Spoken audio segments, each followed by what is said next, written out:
Ready sir. हाँ, आज हम शुरू समझने वाले हैं इस ऑटोमोबाइल कट सेक्शन में। ये जो आपके पास डिफरेंशियल दिया हुआ है, ये क्या होता है, इसकी शेप कैसे होती है, इसका स्ट्रक्चर कैसा है, ऐसा ही क्यों इसको डिज़ाइन किया गया है और इसके एडवांटेज क्या हैं, इसके डिसएडवांटेज क्या हैं, उसको हम आज समझेंगे।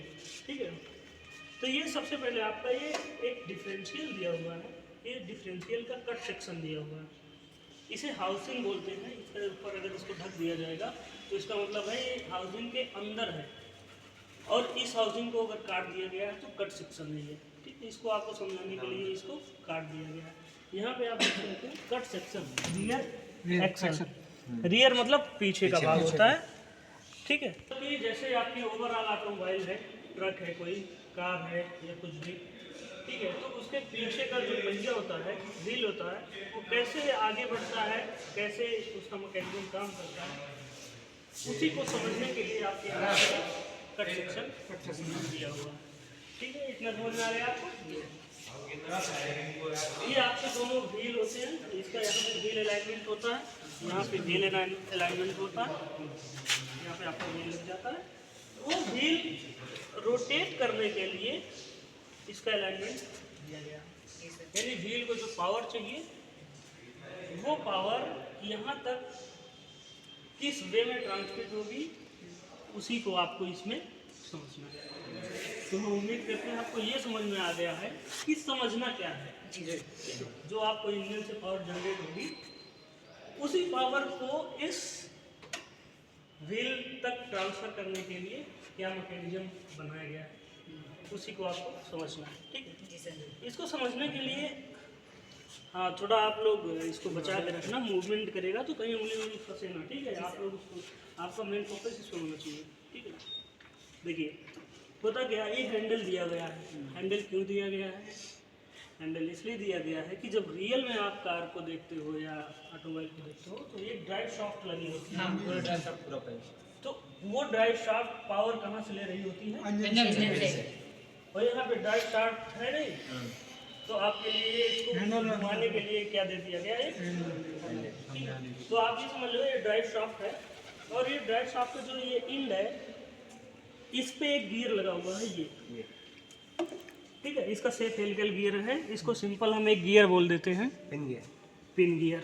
ठीक है, ये पिन गियर, और ये पिन गियर जो है एक दूसरे गियर से कनेक्ट है। आप देख सकते हैं एक बड़ा सा रिंग गियर है। Ring gear. तो ये दूसरा वाला क्या हो गया? Ring gear. ठीक है, तो पहला क्या हो गया? पिन गियर, जो आपका ड्राइव शाफ्ट का एंड पे लगा हुआ है, उसका कनेक्शन किसके साथ है? रियर गियर, रिंग गियर के साथ। ठीक है, अब इस शाफ्ट के गियर से, ड्राइव शाफ्ट के गियर से जो पिन गियर है, इसका एक अरेंजमेंट हो गया। तो ये किस टाइप का अरेंजमेंट है, पहली बात तो ये क्वेश्चन आ जाता है। तो ये रैक एंड पिनियन टाइप का अरेंजमेंट हो गया। रैक एंड पिनियन, हाँ, रैक एंड पिनियन में क्या होता है, अगर कहीं भी रैक एंड पिनियन अरेंजमेंट आपको दिखे तो आप कैसे पहचान सकते हो उसको? एक लीनियर मोशन होगा, उस लीनियर मोशन को वो सर्कुलर मोशन में चेंज कर देगा। तो दैट इज कॉल्ड मैकेनिज्म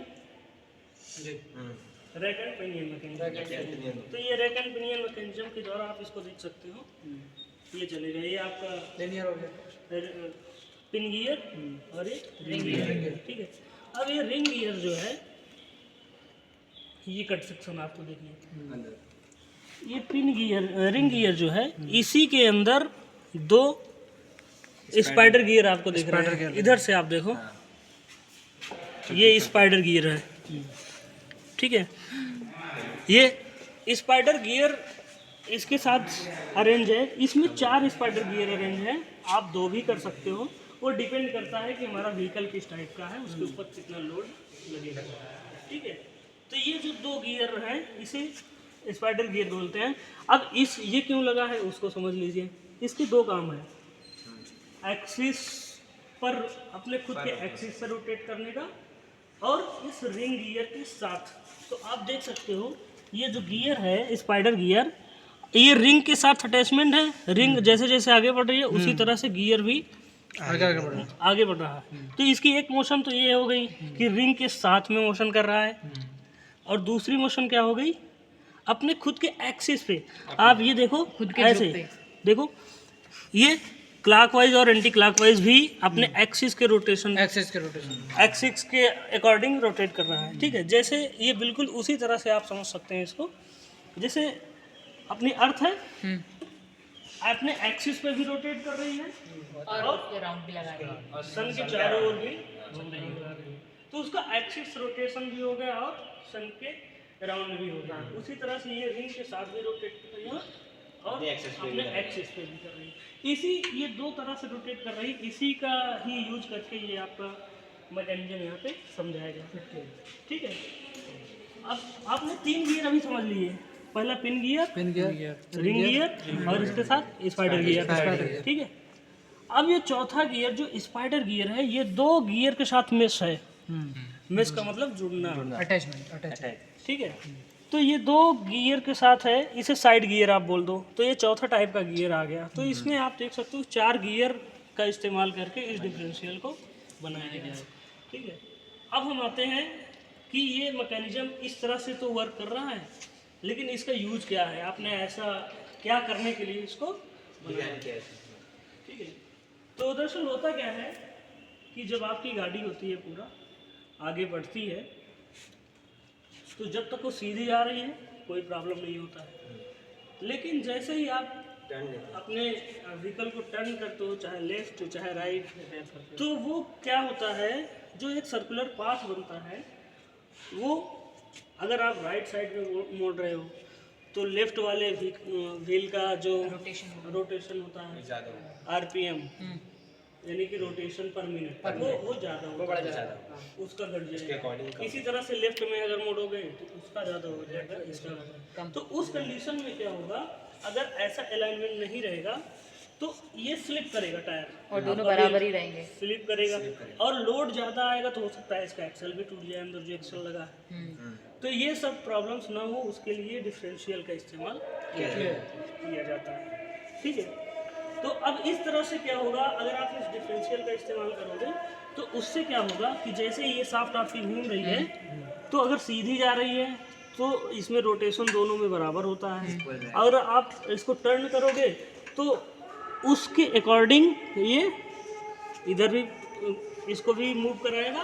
और इसको ये अपना फ्री मूव कर सकते हैं। इसको जितनी रिक्वायरमेंट रहेगी वो इतना करेगा, और इसको जितनी रिक्वायरमेंट रहेगी, यानी इसके आरपीएम के अनुसार ये रोटेट करेगा और इसके आरपीएम पे ये रोटेट करेगा। ठीक है, जैसे आप इसको अभी स्टे करो और इसको घुमाओ, ठीक है, इसको अगर रोक लो तो वो केवल अकेले ही घूमेगा। ठीक है, वो वाला फ्री है वो तो फ्री रोकना नहीं है। ठीक है, ये रुका है तो वो घूम रहा है। हाँ, और ऐसे चलाओगे तो इस तरह से क्या होगा, ये आपका रिक्वायरमेंट के अनुसार मूव कर जाएगा, कोई प्रॉब्लम नहीं। तो डिफरेंशियल का मेन यूज इसीलिए है कि अब इस तरह से आपका एक्सेल टूटेगा नहीं और टायर स्लिप नहीं करेगा। ठीक है, तो इस मैकेनिज्म को आप लोग एक बार यहाँ पे देख लीजिए। मेन क्या ध्यान रखना है आपको, कौन कौन सा गियर इस्तेमाल कर दिया है, कौन सा गियर किस तरह से काम कर रहा है। ठीक है।